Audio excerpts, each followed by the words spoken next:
Siku nzuri kabisa ya Alhamis tunakutana hapa katika Viwanjani. Matumaini yangu ni kwamba umeamka huko buheri wa afya na afya iko njema zaidi. Kama kidogo afya imeteteleka, basi Mwenyezi Mungu akufanyie wepesi ili mradi urudi katika afya iliyokuwa njema. Mimi nakukaribisha, naitwa Saidi Salim Msumi. Viwanjani, kipindi ambacho ni baba vipindi vyote vya michezo hapa nyumbani Tanzania. Kuna mengi sana ambayo tutayagusa leo hii. Mojawapo ni kuhusiana na muendelezo wa ligi kuu ya NBC. Hapo jana mchezo mmoja ukichezwa katika uwanja wa Al Hassan Mwinyi Tabora, ambapo kikosi cha KMC wakipata ushindi wa 1-0. Tutakuja kuiangazia mechi hiyo ambayo ilizalisha kadi nyekundu 2 pamoja na mkwaju wa penalty. Lakini ukiachana na hayo, jambo kubwa zaidi ni kuhusiana na wekundu wa Msimbazi Simba ambao wapo Casablanca nchini Morocco kwa ajili ya kujiandaa na mechi dhidi ya RS Berkane, mechi ambayo ni ya fainali ya mkondo wa kwanza kabla mkondo wa pili kuchezwa katika uwanja Benjamin Mkapa. Wenzetu Patrick Nyembera Pato yupo pale nchini Morocco. Baadaye mambo kwa vizuri tutaweza kuungana nao kuweza kujua hali halisi, hali nzima ya msafara ambao umeambatana na kikosi cha wekundu wa Msimbazi Simba. Lakini ukiachana na hayo ni kuelekea mchezo wa nusu finali michuano ya SRDB Bank Federation Cup kati ya Young Africans ambao watawakaribisha JKT Tanzania katika uwanja wa CCM Mkwakwani jijini Tanga. Kuna takwimu mbalimbali tutakwenda kuzigusa katika mchezo huu ambao utachezwa siku ya Jumapili. Hapo jana muendelezo wa ligi kuu ya wanawake Tanzania bara ikiendelea kwa mchezo mmoja, JKT Queens wakiwa katika uwanja wa KMC Complex waliwakaribisha Yanga Princess na kupata ushindi wa 2-0. Ushindi ambao unawafanya kurejea tena kileleni mwa msimamo, ingawaje wakilingana alama 41 na Simba Queens. Tutaangazia michezo miwili yote iliyosalia katika timu hizo mbili, lakini bila kusahau katika the pitch hapo baadaye, baada ya miaka 51 hatimaye Bologna chini ya Vincenzo Italiano wakitwaa taji la Coppa Italia kwa kuilaza Association Calcio di Milan. AC Milan Rosinelli kichapo cha 1-0. Ni Ndoye ndiye ambaye alipeleka kilio kwa AC Milan na kuleta furaha tangia mwaka 1974 kwa kikosi cha Bologna kutoshinda taji lolote. Hatimaye jana ilikuwa ni furaha katika uwanja Stadio Olimpico mjini Rome. Kichana na hayo pia tutagusa kuhusiana na ushindi wa Real Madrid, wakati leo FC Barcelona wakiwa dimbani wakisaka ushindi wa alama 3 muhimu kutwaa taji la La Liga. Kuna mengi sana tutaweza kuja kuiangazia hapo baadaye. Mimi nakukaribisha, naitwa Saidi Salim Msumi, nipo pamoja na wachambuzi wangu Abisai Steven Junior, kachero wa kimataifa, the man from Viwanjani, lakini bila kumsahau Rashid Don Hamis, the heavyweight pundit, the only one in Africa. Yupo hapa, uwepo wake ni mkubwa sana kuchambua haya mpaka 6 kamili za mchana. Jambo la kwanza tusalimiane kwa sauti ya kali. Asalamu alaykum. Wa alaykum salam. Tuko vizuri Bila shaka. Uwepo wenu kwa minajili ya kuwepo hapa basi kila kitu kipo sawa. Sahihi kabisa. So daktari, kwa sababu najua nini maana ya uwepo. Mandhari tumefika. Bas. Juzi nimeona clip yake. Anawajua na habari. Kocha wa Namungo. Baada ya kufungwa mzee wetu Juma Mgunda. Mwalimu, nadhani mlizidiwa wapi? Nimeona makosa ya wachezaji wangu. Ndio. Kwa hiyo nimepelekea magoli. Sio sana timu bora kama hii utaadhibiwa. Labda ni makosa yapi? Yule mchezaji wangu mimi. Hali mambo ya siri mimi mchezaji wangu. Unataka niongee hapa alafu? Mandhari tumeona. Wewe mchezaji, wewe mwanahabari hujacheza mpira. Wewe hujaona mpira bali. Si umeona makosa? Unataka nikusimulie? Haiwezekani. Nirudie kukwambia na kwa kama nakusimulia. Hapana. Mwingine mwenye swali jamani. Kali Kasema Mgunda. Kali sema na majibu yake fulani hivi amazing sana. Kuna yeye afu Jackson Lazaro. Joseph Lazaro. Wa Coast yule mzee. Naye majibu yake hayo hayo. Uende vizuri afu kuna meki mekiseme. Uende vizuri sana. Lakini sio utafute lakini yule mzee akisema unajua kuna wengine darasa la 7C. Kwa tunajuana. Wengine darasa la 7C. Afu kuna Chuma Robert Matano. Naye pia wa Fountain uende vizuri kweli kweli. Sasa matano sana bila wachezaji wake. Matano kocha umefungwa mechi ya leo na nafasi sio nzuri. Mipango ikoje kuelekea mechi nyingine? Asubiri wewe umalize. Anakwambia hakuna mpango. Kama golikipa anapeana hivi. Hizi clip hizo vitu tuweke mwisho wa msimu. Tuzicheze viwanjani za makocha. Hamna, lakini kuna muda wanakuwa wanakelekwa. Walokuwa wanakelekwa. Alichukia sana. Siku alichukia sana. Unaona pale tumefunga goli 2 kwa sababu golikipa amepeana. Sasa bwana, miongoni mwa vitu ambavyo utakiwa kuvikosa hususan kwa sababu ni mahojiano ambayo yanatokea kwenye michezo. Tunajua kwamba kuna ratiba weekend hii FKF pale nchini Kenya. Kuna mechi kati ambayo ilichezwa Kariobangi Sharks jana, lakini Gor Mahia dhidi ya Nairobi City Star, lakini Osasuna dhidi ya Atletico Madrid, Espanyol leo dhidi ya FC Barcelona. Lakini ukiachana na hiyo, KMKM kesho PBZ wanacheza dhidi ya New City saa 10 jioni kupitia ZBC2, lakini Jumamosi sasa shughuli na mwana RS Berkane dhidi ya Simba Sports Club utaipata kupitia Azam Sports 1 HD mubashara kabisa. Bundesliga RB Leipzig Sunday kamili. Lakini kutakuwa hii ni special day, special day kwa mnyama kuanzia asubuhi mpaka usiku. Hiyo yani unapata vitu fulani hivi vya finali ile 28 yako ile ambayo umeilipia. Kaka hata kuna nani, kuna kama documentary moja inatembea wamefanya mahojiano, nimeona pale George Masato Magere, nimeona Mohamed Momeja, nimeona Kasongo Athumani. Sasa kuna sehemu moja hivi kasema tatizo lilianzia hapa. Mbona Momeja anasema tajiri alipokuja akasema tutakata hela kadhaa za posho alafu tutaongezea tanua Kia. Kuna baadhi ya wachezaji wakamegoma, ila kuna baadhi ya wachezaji wakawamekubali akiwemo yeye. Hiyo 93 akiwemo yeye Mohamed Momeja. Sasa mimi nikakubali. Bona bana sasa baada ya pale yakaja maongezi ya Kasongo. Akasema baada ya kupoteza mchezo tukawa tumepoteza Magere. Sasa baada ya kupoteza mchezo kwa tukawa tumepoteza Kia na Porsche. Na Porsche. Sasa nikajiuliza kwa yale maswali ya Mohamed Momeja, sasa mlikubaliana lipi? Mawili. Sasa mlikubaliana lipi? Sasa mtolee zile posho, mtolee Kia, msubirie Kia. Au mlishia lazima. Sasa niko na tatizo lianzia hapa. Hapo walipotofautiana hapa ndo shughuli kwa mechi hapa. Sawa. Kwa hiyo burudani utaipata kupitia Azam Sports 1 HD. Lakini bila kusahau pia Jumapili ni mechi ya nusu finali kati ya Young Africans dhidi ya JKT Tanzania. Mechi hii utaweza kuishuhudia pia Azam Sports 1 HD. Lakini pia kuna taarifa ya mabadiliko ya channel ya Sinema Zetu. Mimi ni muumini pia wa channel hii. Sinema Zetu. Pale ukiangalia pale, kwa sababu mimi masuala mazima ya tamthilia yameanzia zamani nyuma. Tangia mwanzoni mwaka ile 2000 ambazo zilishika kasi makundi kama Kaole, Splendid ambayo hivi kina Bishanga Bashaiji alikuwa kundi gani? Wale wanaitwa Nyota Assembly. Wale kidedea wale wanaitwa Chemchemu akina Jengua marehemu sasa hivi. Alafu wale Splendid wale kina Chikibudi Maufundi wanatokea kule Clouds.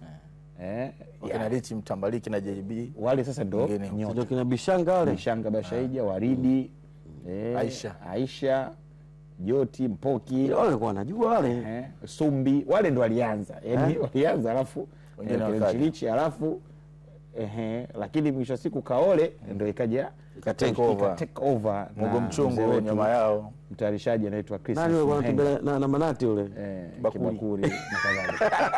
Sasa yule kama Kobisi yule. Sasa chaneli yetu ya Sinema Zetu kuna mabadiliko. Taarifa ifike. Chaneli ya Sinema Zetu imefanya maboresho makubwa ya ratiba ambayo yataanza rasmi tarehe 17 Mei 2025.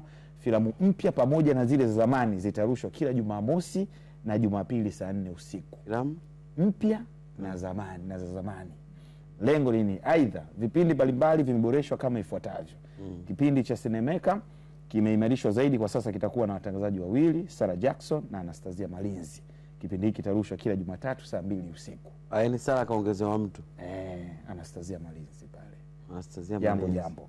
Studio 103 sasa imebadilishwa kuwa ni studio 106. Ile dhana Ya 103. 103 imekwenda 106. na vipindi vyake vitakuwa vikizalishwa moja kwa moja kutoka maeneo halisi ya utengenezaji wa filamu na tamthilia. Kipindi hiki kitarushwa kila Jumanne saa 2 usiku. Yaani location. Location. Kwa sababu zamani sio kama studio wanachambua na kadhalika. Sasa hivi tunaenda kupata ule uhondo wenyewe. Tamthilia zinazalishwaje? Kuna mambo gani ambayo yanatokea kule? Unajua zile ukikuigiza kuna muda mwingine njoo hapa. Watu wanashuka hivi kidogo. Kuna muda utoi machozi. Kwa hiyo director anaongea na msanii mwenzako, bwana hebu mpige kibao cha kweli afu tuone. Na wewe kwa sababu kuambiwa unawaka sababu kanipiga kweli chozi hilo. Hapo tuendelee shoot hapo. Au zile CD za Rashid Hamisi za kuingia kwenye maji. Kati hapo tuanze upya, Rashid mimi nabaki kwenye maji.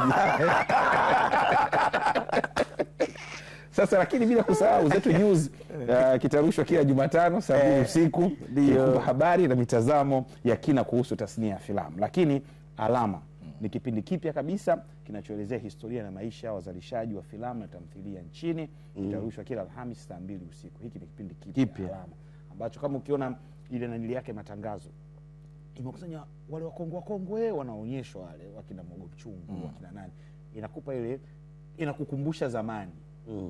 Na itakupa tupa ujuzi mwingi kuhusiana na kipindi hiki. Lakini zaidi ya hayo, kuanzia Jumatatu hadi Ijumaa saa 4 usiku tutakuwa tukikuletea marudio ya tamthilia bora zilizowahi kurushwa miaka iliyopita, tukianza tamthilia ya Panguso. Lakini kile itapofika saa 5 usiku utaweza kutazama tamthilia ya Shilingi, moja ya kazi zilizopendwa sana na watazamaji wetu. Kwa hiyo burudani inazidi kuendelea. Kisia burudani kwa wote, haibagui, haichagui. Wakati huko kwenye nyumba ya wasanii, sinema zetu pale, chaneli yetu ile pale pendwa, bado kuna vitu vingine murwa vinaendelea. Fani, Fahari, Kombolela, mambo yanakuwa yanaendelea. Kati ya Bisai na Mulo wanafiti kwenye filamu gani? Kombolela. Kweli? Ndio. Kwa sasa tuende katika soka letu.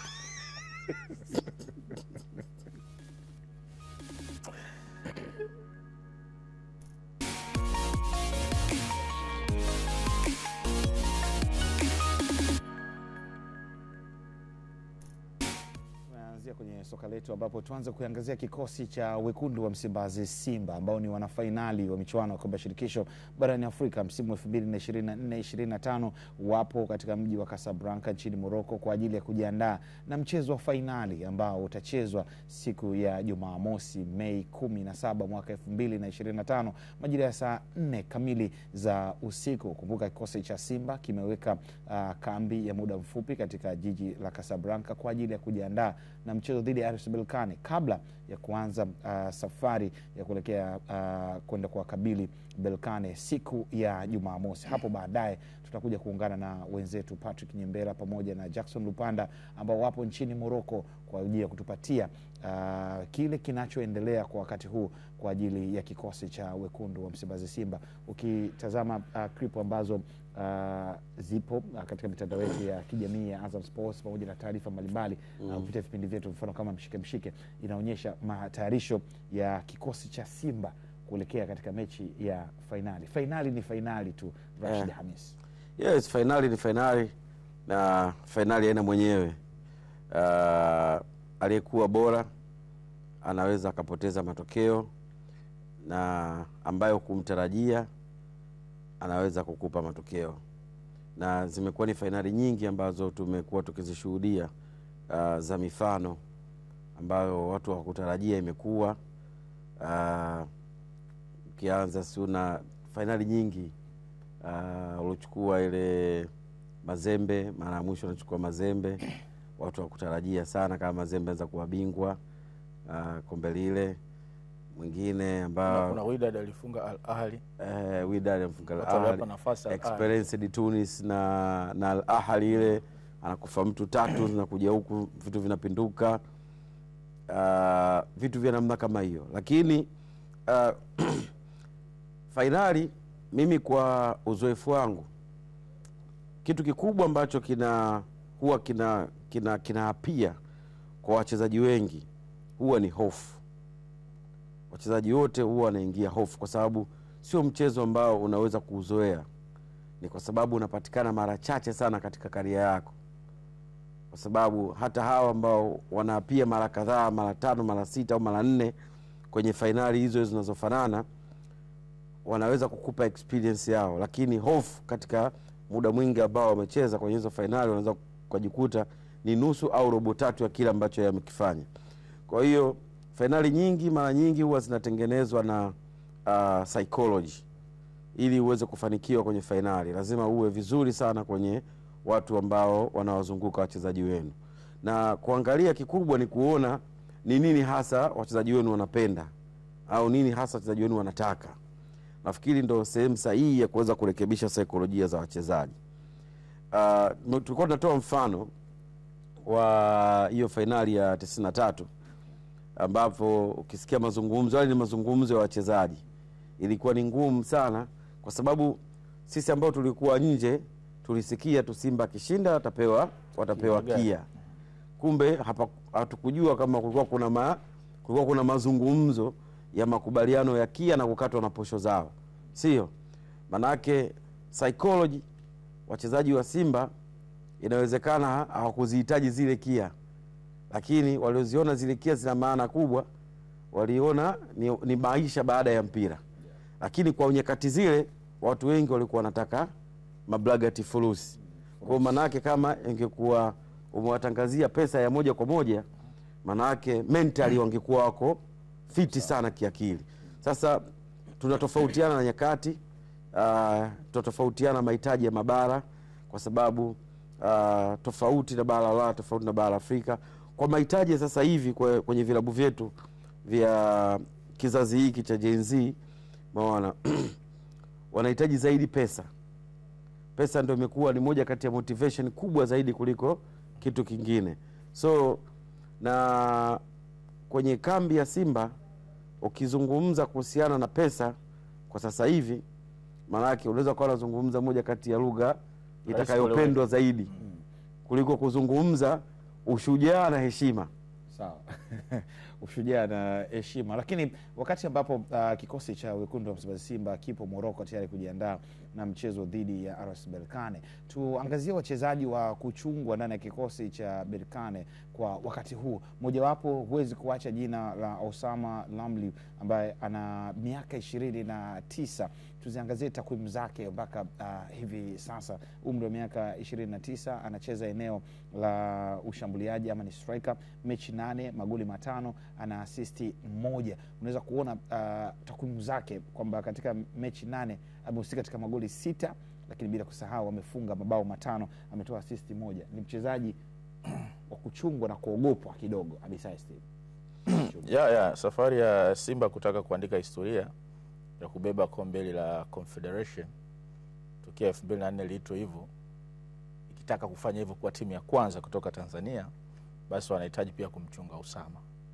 Osama ni striker mzuri, ana kasi nzuri ambayo inaweza katoa changamoto kwa kasi ya walinzi wa Simba.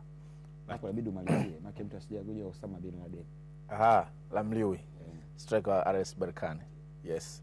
Raia wa Morocco, lakini anajua kujiposition, kukaa kwenye sehemu ambayo ana predict pasi itakuja hapa nifunge. Ndio maana amehusika kwenye mabao 6, akifunga 5 na goli moja akitoa pass. Moja akitoa pasi ya goli. Mechi ya Constantine aliwafunga goli 2. Constantine miongoni mwa timu ambazo zilikuwa na walinzi wakati wazuri, lakini aliweza kupata nafasi ya kufunga 2 na mengine 2 akiwa ameyakosa. Angeweza kufunga hat-trick siku ile na kufunga la 4. Lakini ASEC Mimosas watamkumbuka yeye ndiye aliwafunga kuwakatisha safari yao ya kwenda hatua inayofuata. Kwa hiyo ni striker hatari kwenye mipira ya kupitisha na kwenda kufunga. Kwa hiyo wakina Hamza, Shamu Karabu, Kishemalon, kipa mwenyewe Kamara inabidi awe macho naye sana. Lakini huyu Maraki mwingine umekuwa kushoot. Kuna striker mwingine anapenda magoli ya kutapin. kwa sababu ana kasi ya kwenda kwenye nafasi. Cross inapigwa ya chini au ya juu, anaingia mara moja, anagusa mpira, amefunga. Lakini huyu ana uwezo kuwa nao mguuni wa kucheza mchezo wa wazi, then akaenda kufunga goli. Power yake ya kupiga mpira iko juu sana. Kwa hiyo ni striker ambaye kiukweli Simba inabidi wamwangalie sana sana. Sawa, ni Osama Ramri akiweza Bisai kuweza kumzungumzia hapo, lakini nyota mwingine wa kuchungwa tuweze kumwangazia kwa upande wa kikosi cha Berkane ni Paul Bassene ambaye ana umri wa miaka 24, anacheza nafasi ya striker, mechi 10, magoli 4 pamoja na assist 1. Amehusika katika mabao 5 katika michezo 10. Kwa lugha rahisi kidogo Rashid, kwamba katika michezo 10 amehusika katika mabao 5, kwa katika kila mechi 2 anahusika katika bao 1, anafunga. Sasa rahisi kabisa. Of course kwenye mimi kwangu Simba kama wamefanya research vizuri ya study yao, ya study yao ile ya kwenda kuwakabili Berkane, huyu ndio mtu hatari kuliko mtu yote kwenye ile timu. Kuna watu wao wawili, kuna huyu Paul Bassene, alafu kuna kiungo Kamara, umeelewa? Yule kwenye strength ya Berkane hasa wanapokuwa nyumbani, Berkane wao wanachokifanya muda mwingi wanakulazimisheni nyinyi wapinzani mje eneo la katikati. Unaelewa? Yaani wanawalazimisheni nyinyi mje eneo la katikati mkiamini kwamba eneo la katikati ndio eneo ambalo tunatakiwa tushindane. Si ndio? Wana kiungo wao mmoja yule Msenegal, huyo Kamara yeye moja kati ya majukumu mama ya kwake Kamara ni kupokonya mipira. Lakini amekuwa na namba nzuri kwenye kuintercept. Ana namba nzuri sana. Na moja kati ya kitu ambacho kinawafanya Berkane, ndio maana nakwambia huyu Paul Bassene ni mtu hatari. Mipira mingi ambayo inaanzishwa na Berkane inapigwa kwenye eneo la watu wengi, alafu inakwenda wide. Si unaelewa? Si unapata hiyo picha? Yaani sisi tutapokuja kushindana kwenye eneo la kiungo, maana yake let's say kwa mfano Simba kwenye eneo hilo anaweza kawepo Kagoma, Fabrice Ngoma, anaweza kuwepo Chazi Awa, anaweza kuwepo Mpanzu, anaweza kuwepo Kibu. Hao watu wote watakuwa kwenye eneo la midfield wakiamua kufukuza. Sio, unaelewa? Na tena kwenye mfumo ambao wanautumia Fadu, inawezekana ukabaji ukaanzia kwa kina Shomari pamoja na Zimbwe, kwa maana ya kuongeza idadi ya watu kwenye eneo la kiungo. Kile kitu ndicho ambacho wao wanakitaka. Sio, unaelewa? Yaani kile kitu wao ndio kitu ambacho wanakitaka. Kwa maana moja, yaani huyu Bassene ambaye unamuona ana namba nusu ya michezo aliocheza, mara zote ana receive mipira kutokea kwenye eneo la watu wengi kwenda kwenye maeneo ambapo nyinyi mtakuwa mnakuja, wao wanapitisha mipira eneo hilo la katikati, alafu mipira ile itakwenda pembeni. Alafu kwenye kwenda pembeni, maana yake sasa tafsiri yake ni kwamba wakati mnafikiri kwamba sisi namba kubwa kwenye eneo la kiungo tutadhibiti mianya ya mpira kupita hapa, na mtego wetu mkubwa itakuwa ni kuwalazimisha wao kupiga cross, ambao sisi tunaamini kwa research yetu hizi cross Berkane ndio timu hatari kwenye crosses. Wao wakati wanalazimisha kupeleka mipira kwenye eneo la watu wengi, means watakuwa wanawafrustrate. Sio, unaelewa? Endapo tu zile pass zitakuwa zinafika kwa usahihi, na zikifika manake zitakwenda kwenye maeneo ambayo kuna baadhi ya wachezaji watakuwa hawapo wa maeneo. Manake kwenye kurudi, nyinyi hamtarudi kwenye eneo ambao mpira upo, mtarudi kwenye maeneo ambayo hakuna mpira, mkiamini mnaenda kuziba nafasi. Ndipo wao sasa wanapotengeneza nafasi ya kuwafungeni nyinyi mkiwa na idadi kubwa ya watu. Sawa, tuangazie wachezaji wengine wawili ambao ni wa kuchungwa ndani ya kikosi cha Berkane. Mojawapo ni Yusuf Zaudi ambaye yeye ni winga kiasili, akiwa na mechi 9, ana mabao 3 na akiwa hana assist hata moja. Lakini mchezaji mwingine pia ndani ya kikosi cha Berkane, mchezaji wa kuchungwa pia tumtazame, ni Yusuf Mehri, ni kiungo mshambuliaji. Ukiachana na Yusuf Zaudi, Yusuf Mehri yeye ni kiungo mshambuliaji pia, na mwenyewe takwimu zake ni ana umri wa miaka 25, mechi 12, magoli 2 na assist 1. Hao ni wachezaji wawili pia wa kuchungwa Bisai Steven Junior.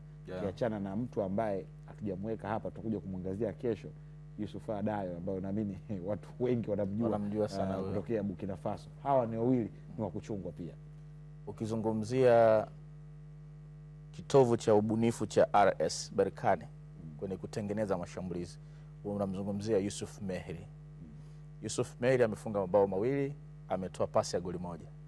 Kwenye michezo aliyocheza 9, unaweza ukaona ni namba 3, ni robo ya michezo aliyocheza. Lakini kwa nini anakuwa ni wa kuchungwa Rashidi na Saidi? Kwa sababu ametengeneza nafasi 22, wenzake tu ndo wengine wameshindwa. Kwenye kombe la shirikisho, mchezaji anayeongoza kutengeneza nafasi ni Jean Charles Ahoua, yuko Simba, nafasi 27. Watu wanaofuata ni Yusuf Mehri, ana 22. Kwa hiyo yeye anacheza nyuma ya yule Osama Lamblui ambaye tumemwona striker. Nani anamtengenezea nafasi? Ni yeye. Kwa hiyo wakati anacheza Kamara kiungo mkabaji, huku anacheza Zagadu winga, Bassene anacheza winga, huyu anacheza nyuma ya Osama Lamblui. Hawa ni watu 5 ambao kwenye pembe ya kisu wanacheza kwenye timu ya Berkane. Yeye ana kasi, ana ubunifu kwenye mguu, anapiga, ana jicho la pasi kwenye nafasi. Sasa huyu ni yule ambaye atakuwa anacheza, tunasema katikati ya mstari, between the lines. Yani kwamba hii ni safu ya ulinzi wa Simba. Let's say kwa wale walinzi 4 ambao watacheza siku hiyo, aidha ni kama Shamu Karabue na Hamza, au Shemalon Mohamed Hussein na mwenzake Shomari. Alafu kuna ule mstari wa Kagoma, Ngoma, Mpanzu, aidha na Kibu au na mchezaji mwingineo. Sasa hapa katikati yao ndio tunasema between the lines, kwa sababu ni mstari wa defense na huwa kiungo. Anacheza hapa kwa sababu ni karibu na sehemu la kufanya madhara ya goli. Akipata mpira anapiga pasi kwenye nafasi. Kwa hiyo kwenye michezo 9 ametengeneza nafasi 22. Unamuona kabisa ni mchezaji ambaye Simba wanatakiwa wamnyime nafasi ya kukaa na mpira. Kama wanashindwa kutokana na ubunifu wake, basi wakabi watu ambao wanaweza akawa ni option ya kupasiwa mpira. Sasa wakina Bassene wana kasi, wakina Dragui wana kasi, lakini yeye ana composure na ana matumizi makubwa ya akili. Pasi kwenye nafasi imekuwa sio zoezi gumu kwake. Yeye ana enjoy zaidi kutengeneza. Ndio maana hizo 22 ameweza. Sawa, kwa sababu Bisau umemzungumzia hapo Jean Charles Ahoua kwa upande wa kosi cha Simba na takwimu zake kwa ajili ambazo ameweza kuzitengeneza katika mashindano haya. Basi tuziangazie takwimu za Jean Charles Ahoua katika kikosi cha wekundu wa Msimbazi Simba katika michuano ya kombe la shirikisho barani Afrika. Mpaka hivi sasa takwimu zake zipoje? Amecheza michezo mingapi? Ana takwimu gani Jean Charles Ahoua? Na amecheza michezo 11, amefunga magoli 3, ametoa assist mara 2. Kwa unaweza kusema kwamba amehusika katika mabao 5 katika michezo 11. Sasa kwenye kutengeneza nafasi Simba, Jean Charles na wanaongoza Simba na michuano yote ya kombe la shirikisho. Nafasi 27. Anawezaje kuzitengeneza? Ni mzuri kwenye kupiga mipira iliyokufa. Hivyo ni kama nafasi kwa wenzake. Hizi ni zile free kicks. Amezifanya hizo mara nyingi. Na moja hata assist zake pale 2 zile, moja aliassist mechi ya Sfaxien kwa Mkapa. Alicross mpira kwenye box, free kick, Kibu Denis akafunga goli la kusawazisha kama unakumbuka. Lakini assist yake nyingine ni ku drop deep kwenye viungo kwa Ngoma na Kagoma. Turnovers anazofanya anawaona wingers kwenye nafasi. Na assist yake ya pili alimpa Mohamed Hussein mechi ya Constantine ya ugenini. Ni kama goli ambalo Mohamed Hussein hakulikusudia hivi, ikaipa assist hiyo juhudi ya Jean Charles Ahoua. Lakini kinyume na hapo anatengeneza nafasi kwa kupiga mipira mbali kwenye nafasi ili watu wakimbie. Anajua sasa hivi ana Mpanzu, anajua na Kibu Denis ambao wana accelerate. Kwa hiyo akisha drop deep kuchukua hizi pass ndio anazipiga kwenye hizi corridor, kwenye channels, wenzake wanakimbia, wanaenda pale. Lakini kwenye mechi ya Stellenbosch ambayo ilichezwa Zanzibar, yeye alipiga key passes 8, alitengeneza nafasi 8. Sikumbuki ni lini mchezaji alifanya hivyo kwenye mashindano. Kwenye mechi moja ya kutengeneza nafasi 8 zilikuwa nyingi sana. Ndio mechi ambayo alifunga goli lile la free kick. Yes, ambayo ilikuwa inazua mjadala wa offside, na ndio mechi ambayo alikosa ile goli dakika za mwisho. Kwa hiyo angeweza kufunga lile, angekuwa kwenye mechi ambayo alikuwa na namba nyingi nzuri za mashambulizi. Kwa hiyo huo ni Jean Chalea huwa. Sasa kwa Berkane wanaweza kupata tabu na Jean Charles kwa sababu moja. Si mtu ambaye anakuwa na mpira muda mrefu sana kwenye mguu, na ubunifu wake hautegemei sana labda feint au chenga au nini. Ni mtu anayesimama kwenye mashimo ya mpira, kwamba anajua nikidrop deep hapa mimi nakuja na Kamara, lakini nikireceive pasi nikipiga 1-2 nikitoka huyu nimemwacha. Kwa hiyo pasi ninayopata mwenzangu yule pale kwenye nafasi, na hahitaji utulivu sana kwa sababu si mzuri wa kupenetrate, yeye anazipiga tu kwenye nafasi, wenzake wanakimbia. Kwa hiyo Berkane wasipomtazama Jean Charles basi anaweza akawadhuru, kwa sababu mara nyingi ukiangalia mechi ya Simba haumuoni Jean Charles, ila ukimwangalia Jean Charles unaona mechi ya Simba kwenye mashambulizi ilivyo. Sawa. Wa mchezaji mwingine ambaye pia ana takwimu nzuri katika mashindano ya kombe la shirikisho barani Afrika, basi huwezi kuacha kutaja jina la Lionel Ateba Mbida, ambaye yeye katika michezo hii amecheza michezo 7 akiwa na goli 1, akiwa na magoli 3 kumradhi, na assist 1, kuweka usika katika mabao 4, na anakumbukwa Lionel Ateba Mbida kutokana na mchango wake pia katika hatua ya makundi. Ilianzia katika mchezo dhidi ya Al Ahly Tripoli ambaye alifunga bao, lakini ilienda hatua ya makundi, mfano mechi dhidi ya Bravos ambayo ilikuwa ni alama moja muhimu kwa Simba kuweza kukata kufuzu kuelekea hatua ya robo finali. Ni Ateba sasa hivi ni mchezaji ambaye anawapa nyakati ngumu sana mashabiki wa Simba, japo kwenye takwimu anaonekana ni mshambuliaji mzuri kwa kiasi fulani, kutokana na idadi ya mechi na magoli ambayo amefunga. Maana mchango wake ni goli 4, sio, unaelewa, kwenye mechi zake 10, on which kwenye wastani wa kawaida hana wastani mbaya. Lakini kwenye namna za hivi siku za karibuni za Ateba, manake Ateba amekuwa ni mchezaji tofauti sana na namba zinavyozungumza. Kuna mchezaji anaishi kwenye namba, alafu kuna mchezaji ambaye anaishi kwenye upeo wa macho ya watu. Ametoka kumzungumzia Awa anaishi kwenye namba, alafu kuna wakina Budo, wakina Kibu, Mpanzu, wale wanaishi kwenye macho ya watu. Yani Budo anaweza kawa na mvuto zaidi kuliko Awa, lakini linapokuja kwenye numbers unamuona Awa zaidi kuliko Budo. Sasa ndo hii picha inaenda kumkuta Ateba kwenye macho ya watu avutii kabisa, kwa sababu manake ili umuone yeye ana celebrate, manake timu inahitaji kumtengenezea nafasi 5 afunge 1. Sasa kwenye mchezo wa fainali ni tofauti sana. Mchezo wa fainali mnaweza kucheza unaelewa bwana Mchezo wa fainali hauwezi kutengeneza nafasi nyingi kama unavyocheza quarter final au kwenye group stage, kwa sababu ile kazi ambayo inafanywa na benchi la ufundi, wanampitia mchezaji mmoja mmoja na strength nzima ya timu na nani ni mtu hatari. Manake kuna watu ambao sisi tuna analyze hapa kwenye timu wanawatazama mara 2 zaidi. Kwa hiyo kuna ufinyu wa utengenezwaji wa nafasi.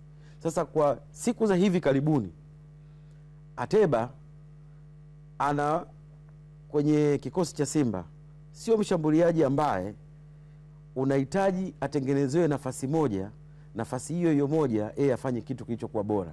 Manake anahitaji muda zaidi. Lakini kwenye huu mchezo wa fainali for me na muopti zaidi Ateba, kwa sababu ni mtu ambaye matumizi yake ya nguvu na namna ambavyo anacheza anaweza kuwa sehemu ya msaada zaidi kuliko kumwanzisha Mkwara. Sawa. Sijui kama mtakubaliana nami kwa wakati huu kwa hichi kitu ninachokiamini mimi. Kwa sasa ukizungumzia Simba kama timu, yani wachezaji na benchi la ufundi, Starman wa kwanza utamtaja ni Fadru kutokana na mbinu zake, mchora ramani, beba maono. Lakini kwa ndani na nje ya uwanja Starman ni Eli Mpanzu kwa jinsi ambavyo anavyozungumzwa na mchango wake anavyodetect ndani ya timu. Tuangazie takwimu zake Mpanzu katika michuano hii. Ingawaje takwimu kidogo hazimpatii nafasi kubwa sana Eli Mpanzu. Ukimsikia, napenda sana Khalibu Mzinga anavyomtamka, huyu ni Eli Mpanzu kibisawala kutokea Vita Club. Nasikiboko kabisa. Na ukiwakuta wa Kongo wenyewe wanapomzungumza ile Mpanzu wasemi Mpanzu. Mpanju. Eli Mpanju. Hatari. Unajua Mpanzu aliwatingisha Vita. Unaelewa? Wakati anawatingisha Vita, waliamini ataondoka. Lakini sio kwenye namna ambayo walimuona yeye ni bora, kwa sababu Vita mchezaji ambaye kwao walikuwa bora sana na walimpenda sana alikuwa ni Maruf Shakei. Yani wao ndo wanakuwa mfano. Yani hata kipindi ambapo anatingisha Mpanzu, yani walitoa hiyo mifano. We nani bana, tulikuwa na Maruf Shakei hapa ambaye alifanya vitu vikubwa kuliko wewe. Unaelewa? Sasa umemzungumza vizuri. Yani namba zilizokuwa nazo, goli moja, assist moja, mechi 7. Inawezekana kwenye takwimu asio mchezaji mzuri. Mimi ninazo takwimu za kuonesha Mpanzu bado ni mchezaji mzuri. Si ndio? Yani kwenye hizi hapa hizo. Kwa mfano amecheza mechi 7. Yeah. Amehusika kwenye magoli 2. Kafunga 1, ameassist 1. Kabla sijaenda kwenye takwimu inayofuata, nielezee haya magoli kwanza. 1 amelifunga robo finali ya mechi ya marudiano dhidi ya Al Masry. Ni goli ambalo wakati mechi inaenda ilikuwa na pressure. Mpango wa Simba kutengeneza goli kitimu ulionekana upo kwa sababu pressure ilikuwa kubwa. Alitumia uwezo binafsi kuchukua mpira wa kurusha, kufake afu kustrike. Goli alilofunga likatuliza mechi. From there mechi kaendelea, Mkwala akaja akafunga. Kwa ni decisive goal kwenye crucial moment. Hilo 1. Assist yake ni mechi dhidi ya Constantine. The same, hivyo. Simba wanahitaji hiyo mechi kwenda kuongoza group. Mechi ilishaanza kuonekana goli hamna. Lakini alitoka kwenye nafasi ya wing ya kushoto, alikuja katikati upande wa kulia, akachukua pass, akampa Kibu between the line. Kibu akatani, akapiga bonga la shoot kwenye hiyo mechi. Ilikuwa ile goli la Kibu Dennis. Shuti la mbali. Ilikuwa goli ambalo likatuliza mechi ikaendelea. Hii ilikuwa assist. Ni ngumu kwa sababu kama unakumbuka mechi ya Constantine walikuwa wanacheza 5-4-1. Kwa hiyo Simba ilikuwa kila juhudi walikuwa wanaenda kuicheza kwa pattern, ilikuwa haiwezekani. Ile ali unlock. Sasa ni mawili. Zile mechi 7 alizocheza, Eli Mpanzu ni miongoni mwa wachezaji 6 wa juu kwenye kombe zima la shirikisho kutengeneza nafasi. Katengeneza nafasi 15. Kwa hiyo kumbe anavotoka mbali ya goli, anapita mtu wa kwanza kwa dribbles, wa pili afu anaenda kutoa pasi. Wengine wanashindwa kumalizia. Hii juhudi yake inaonekana kama hipo. Lakini kumbe ni mtu mwingine ameshindwa kufanyaje kumalizia. Na kwenye dribbles na itafsiri kiufundi. Coach timu yake ikiwa behind the ball, yuko nyuma mpira inakaba. Ikiupata ile mpira tunasema imewin possession. Hapa shambulizi mpango unaanza. Kwa sababu timu yako imerudi kule mbele, nafasi huwa hamna. Wanakuwa opponents. Unahitaji mchezaji ambaye ana sifa ya kubeba mpira, kupelekea juu kwa usalama, kupita watu wengi, tunaita ball carrier. Alafu huko wachezaji wenzake wanatoka kwa speed kwenda kutumia hizo nafasi.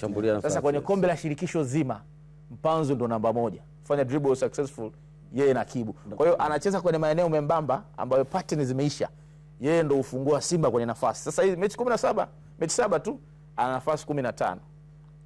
Charles amecheza zote, ana nafasi 22. Sasa what if akicheza mechi nyingine? Huenda ataziongeza. Na kuna mechi ametengeneza nafasi 4 kwenye mechi moja. Kwa hiyo namba zake zinaweza kashuti muda wote zikapanda. Na kama kungekuwa kuna mechi 3 mbele, huenda angetop yeye kwenye kutengeneza nafasi kwa sababu ya ustadi wake wa kudribble watu na kulazimisha nafasi na kufungua hizo lock ambazo opponent wameweka. Kwa hiyo nadhani kabla ya mchezaji yoyote wa Simba, nataka kuwaza Berkane na muwaza Mpanzu kwanza kuliko mwingine kwenye mashambulizi, kwa sababu Mpanzu wakabu na mtu mmoja. Alafu kibaya kuhusu yeye, asimami kwenye kushoto kama anavyopangwa kwenye mpangilio kusimama kwa maana ya formation. mchezo ukiendelea kama budo tu vile, anaenda between the lines, muda mwingi madhara yake anafanya kama namba 10. Sasa hapa huyu anakuwa ameshamkimbia amkabi, akija hapa hii assignment ilikuwa ya huyu mtu hapa, kama ni Kamara au ni nani, unakuta na jukumu la mchezaji mwingine. Kwa hiyo akiongezeka anakuwa free, ndio maana movement zake nyingi za hatari. Kwa hiyo mpira wa Simba ukivuka tu katikati, danger man Elie Mpanzu. Ndio kauli yangu kusema kwamba ndio starman wa timu kwa wakati huu. Rashid, kwa uchache nitaka kusemaje? Unajua kwenye mechi nyingi za Simba ambazo wamecheza kwenye kombe la shirikisho from day one mpaka ambapo leo wamefika, Elie Mpanzu, Ateba, Awa, kitu ambacho pekee wananufaika nacho ni katika hali ya kawaida ya kwanza kabisa ambayo unaiona, unaelewa, kwenye mechi mtu wa kwanza ambaye anaonyesha hatari ya wazi wazi ni Kibu Denis. Kwenye dribbling yake kuna vitu viwili ambavyo anavifanya zake Rashid. Kwa sababu umemtaja hapo Kibu, kidogo na tutamwongea hapo. Mpaka hivi sasa takwimu za Kibu Denis, amecheza mechi 11 na ana magoli 4 wakati ana assist hata moja. Huyu hapo Kibu Denis. Prosper, tuendelee hapo Rashid. Yes. Kwenye uhatari, bahati nzuri this time amekuwa na idadi nzuri ya magoli. Yaani manake kuna kuna improvement. Ya ligi ilifika mwaka. Ananongo. Alifikisha mwaka mzima siku 365. Kibu akufunga, lakini mchango wake ulikuwa ni mkubwa zaidi. Sasa kwenye namna ambavyo Simba wanacheza, Kibu kuna baadhi ya vitu anavifanya ambavyo kimsingi wapinzani wengi kwenye benchi la ufundi ni lazima na wafrustrate, kwa sababu dribbling ya Kibu inahusisha nguvu, speed na akili. Sio, unanielewa? Ambavyo hivi vitu vitatu unaweza usivipate kwa mchezaji mwingine, kwa sababu namna ambavyo Kibu anakimbia na mpira, utahusika kwenye movement ya kwanza, movement ya pili, movement ya tatu. Mwalimu lazima aite mtu kwenye kwenda kwamba kwenye kufanya marking kabla hajawa na mpira. Manake atapokuwa na mpira, manake Kibu atakuwa anafanywa marking na watu kuanzia 2 na kuendelea. Kwa hiyo inatoa opportunity kwa wengine sasa kunufaika, umeelewa, na kutouch kwa mpira kwa mara moja kwa Kibu. Kwa hiyo imekuwa ni very lucky kwa Kibu kuweza kuscore magoli 4, na amekuwa ni magoli muhimu sana. Sawa. Ni Kibu Denis Prosper akiweza kumzungumzia labda kwa hapo Saidi. Vile ambavyo Kibu anachukua mpira na uficha na kucheza kwenye maeneo membamba, kwa vile ambavyo haogopi na ana force, naona ni maelekezo ya coach kwenye kunufaika Simba na mipira ile free kick, kwa sababu wanajua wanampigaji Jean Charles na wanajua wanaweza kuifunga. Kwa hiyo kuna time defenders wamelock njia, Kibu anapasiwa, anachukua jukumu la makusudi kwamba hapa sio wameziba, nataka kulazimisha kupita, niende nichezee foul, ni mimi nichezee foul, na amekuwa bora sana kwenye hilo. Tukio lile la Stellenbosch ambalo Viala liliangalia, bila Viala mwamuzi kwa kashafunika. Lakini kama unakumbuka hata ligi ya Tanzania hapa, hata Yanga walishindwa kumkaba kabisa, walikuwa wanampwatua kwenye box. Na anajua mimi hii ndio mbinu yangu. Kwa hiyo kwenye mechi ukiona patterns za kucheza za mwalimu, sijui pigeni pasi hapa, chukueni haraka zikikataa, Kibu ana force kwa nguvu, akipita wewe ukimkwatua, Janchaza anakuja na cross kwenye box, watu wanafunga, au yeye mwenyewe ukimkata kwenye box, ni faida kwa Simba. Sawa, hiyo ni kuhusiana na uchambuzi kuhusiana na Simba Sports Club, ukitoa kwa nafasi kubwa sana kwa ajili kuijua Berkane, lakini pia kujua uhodari wa wachezaji wekundu wa Msimbazi Simba kuelekea mchezo wa finali. Mchezo utakuwa mbashara kupitia Azam Sports 1 HD. Lipia F28 yako ili mradi uweze kupata kuenjoy burudani hii safi kabisa. Tukichana na hayo, ni turejee katika ligi kuu ya NBC. Hapo jana mchezo mmoja ulichezwa katika mzunguko wa 28. Tabora United wao wakiwakaribisha kikosi cha KMC katika uwanja wa Al Hassan Mwinyi mkoani Tabora. Mchezo ambao ulimalizika kwa dakika 90 kwa kikosi cha KMC kupata ushindi wa 1-0, bao likifungwa kwa mkwaju wa penalty na Deogratos Anton, wakati ambapo kikosi cha Tabora United huu ulikuwa ni mchezo wao wa 6 wanapoteza bila kupata matokeo ya ushindi, huku mchezo huo pia ukimalizika kwa wachezaji wawili wa kikosi cha Tabora United wakiweza kupata kadi nyekundu. Emmanuel Chigozi pamoja na Joseph akandwa nao kuonyeshwa kadi nyekundu. Hiyo ilikuwa ni mkwaju wa penalty ambao mwamuzi Joseph Smart huyo aliitoa. Ni Abel kama sosei Abel William aliutoa. Penalty hii imezungumzwa sana na Rashid Hamis. Hii penalty ukitaka kuizungumza ni lazima uzingatie vitu viwili. Kitu cha kwanza, mimi kuna vitu ambavyo huwa na kubaliana kutokukubaliana na maamuzi ya waamuzi. Sio, unanielewa? Kuna muda utaratibu au kanuni au sheria ambazo wanazisimamia huwa zinaelekeza kama kutakuwa kuna mgongano wenye kunufaisha mmiliki wa mpira, unatakiwa kumpa faida. Si ndio? Hizo ni kanuni na sheria zake, si ndio? Ila kwenye sheria hizo kuna opinion ya referee, ambayo opinion maoni, si ndio? Maoni ya referee au utashi wake, utashi wa referee, namna alivyoliona tukio, namna ambavyo aliona tukio. Kuna muda wanaenda kufanya maamuzi kwa maoni yao na sio sheria, lakini kwenye sheria hizo ndio ambazo zinampa hayo mamlaka. Kwa hiyo kuna maeneo mgusano unakuwepo, umeelewa?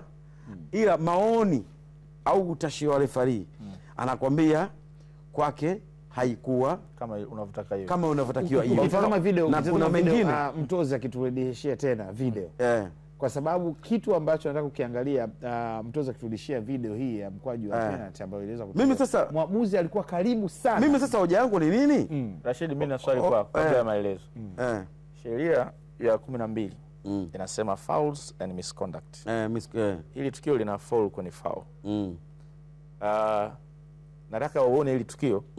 Uniambie mkono wa kushoto wa Emmanuel Chileku unafanya nini kwenye shingo ya Redemptus Musa, afu nitafsirie, je, ile ni foul ama si foul? Mtozi kuna namna atalileta kwa karibu, utaona mkono wake wa kushoto kwenye shingo ya Redemptus, afu nasubiri uniambie. Sawa. Hapo. Mimi nimeitazama hii vizuri sana. Umeona hapo? Akiachia taratibu. Sasa ngoja nikwambie kilichotokea hapo. Kilichotokea hapo Redemptus hilo hapo. Kilichotokea hapo Redemptus alichokuwa anafanya alikuwa anatafuta space ya kuja. Umeelewa? Space ya kucut in.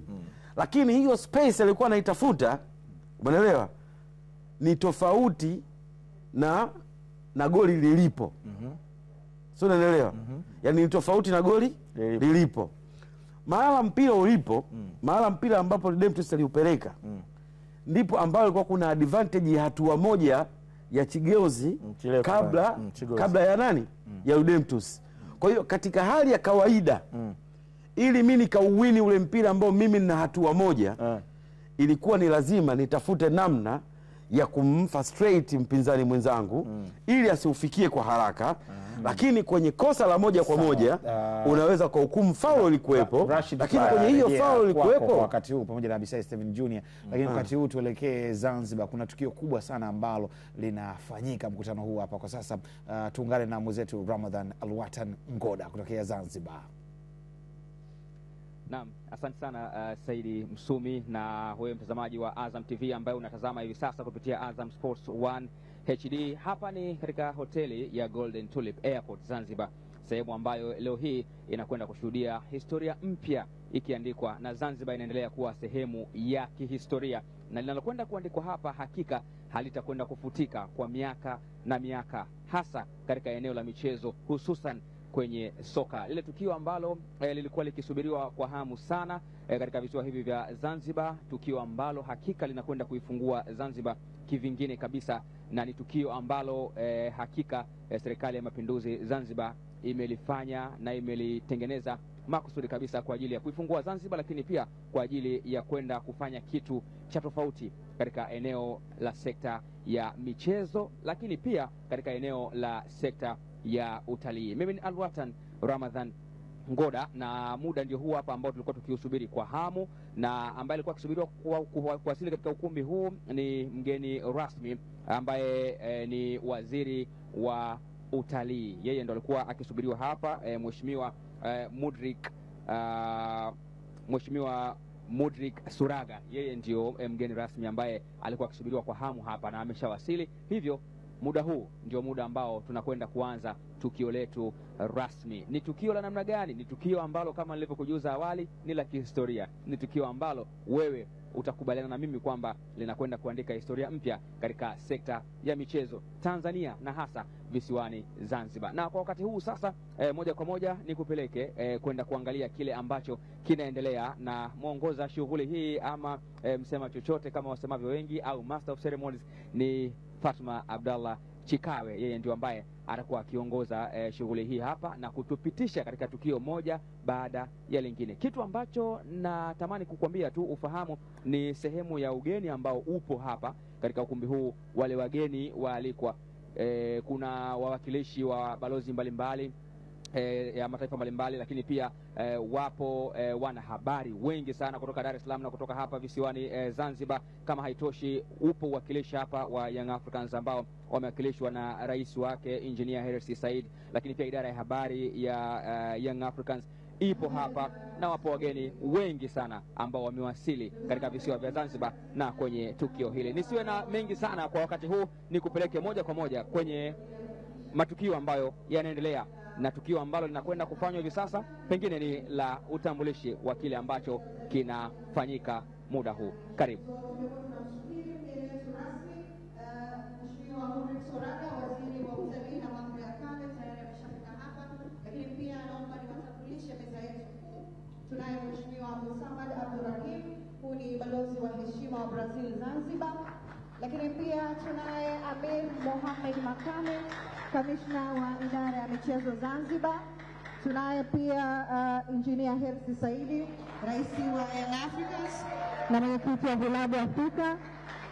Lakini pia hapa mbele yenu mnamuona makamu wa rais wa Young Africans Arafat Haji, na muda mchache ujao tutaungana na mwenzetu. Huyu ni Marco Prudencia kutoka kampuni ya South Sports, moja kati ya kampuni ambayo imetukutanisha hapa kutoka Brazil kwa ajili ya hiki ambacho kinakwenda kufanyika.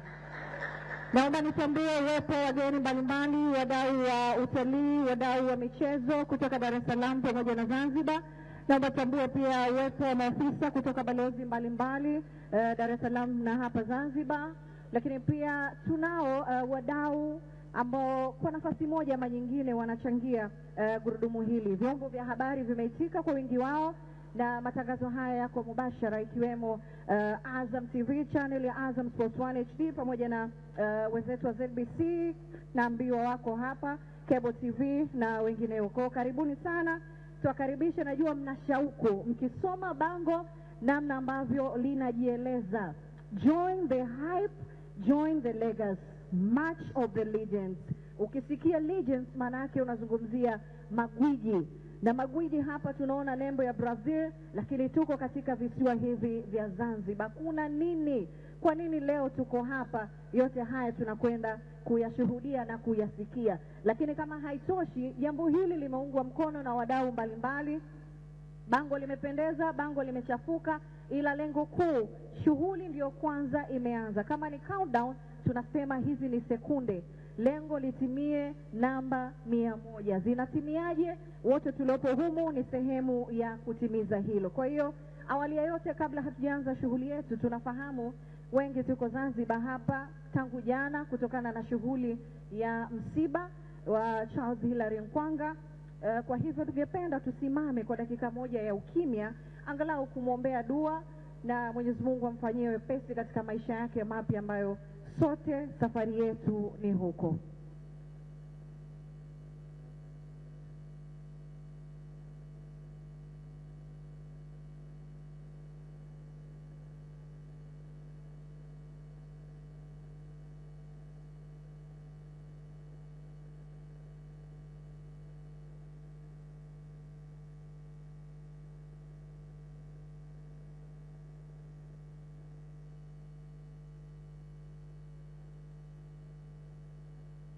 Amen. Haya, karibuni. Tuko kwenye majonzi, lakini wanasema maisha lazima yaendelee, kazi iendelee. Naomba nimkaribishe mwenyeji wetu katika shughuli hii ya leo ambayo kwa kiasi kikubwa ni Ocean Business Partners wa Zanzibar, wao kwa kushirikiana na Faust Sports ya Brazil. Lakini hii yote isingewezekana kama sio baraka za Wizara ya Utalii na Mambo ya Kale hapa Zanzibar, lakini pia Wizara ya Habari, Vijana, Utamaduni na Michezo Zanzibar. Kwa hiyo Mheshimiwa Abdulsamad Abdurrahim, balozi wa heshima wa Brazil Zanzibar, karibu uzungumze na hadhara hii, utuambie na utukaribishe sote kwa umoja huu.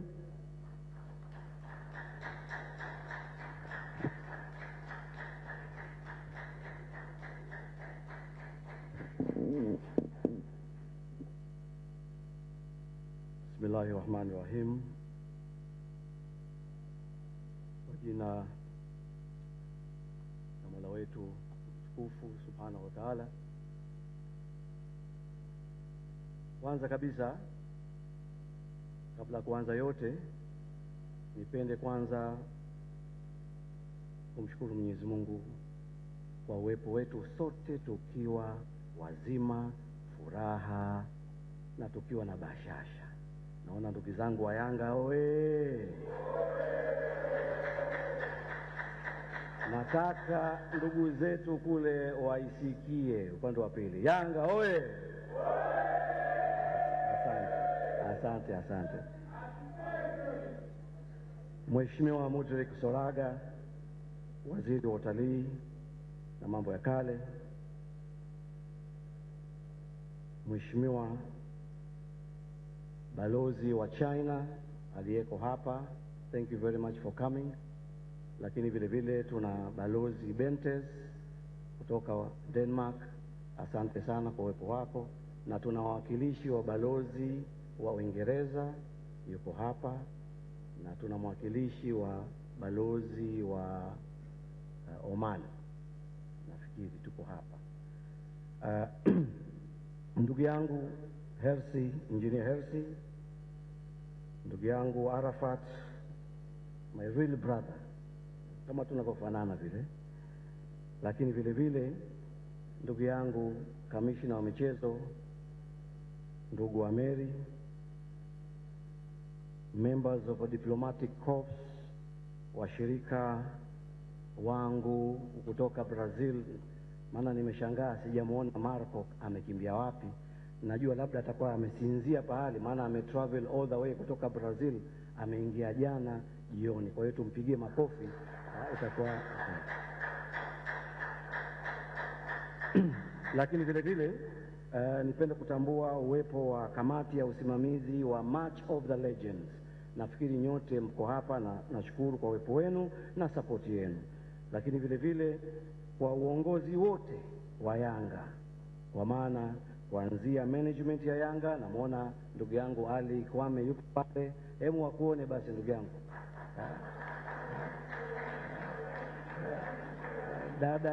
Dada yangu dada Zeana yuko wapi? Ya, asante. Pamoja na wanayanga wote walio join hivi. Lakini vile vile nipende kutambua mwakilishi wa kamishna wa utalii, nimemuona yuko hapa, dada yetu Sanya, naomba usimame. Huyu ndio mwenye visit Zanzibar. Vile vile nipende kutambua viongozi wote wa jumuiya, wafanyabiashara. Naona pale kuna kaka yetu President wa Zanzibar Chamber of Commerce, Mr. Ali Amur, na utambua uwepo wako, naomba wakutambue. Vile vile nitambue uwepo wa icon wetu wa Zanzibar, naomba asimame, naye hakuna mtu mwingine zaidi ya Abdul Wakati. Huyu ndo legend wa Zanzibar. Lakini vile vile kuna uongozi wote wa legends wako kule, na waona, naomba msimame legends wote wa Zanzibar. Hivi ndo vipaji vyetu vya watu wa Zanzibar, wapo na wataendelea kuwepo. Wageni walikwa, wadhamini wetu wote walioko hapa ambao nitawatambua very shortly. Ndugu waandishi wa habari, mabibi na mabwana, assalamu alaikum. Karibuni katika press conference yetu ya leo ya Match of the Legends. Leo hatumwi mtu. Leo hatumwi mtu. Hapa tuko mubashara, tunaonekana mataifa yote, bara la Afrika, bara la Arabuni, bara la Marekani, bara la Brazil, kote duniani wanatuona leo live kupitia vyombo vyetu. Lakini vile vile nipende kutoa shukrani kwa vyombo vya partners wetu Azam Media ambaye anaturusha leo live kupitia hizi channel zote duniani nilizozitaja.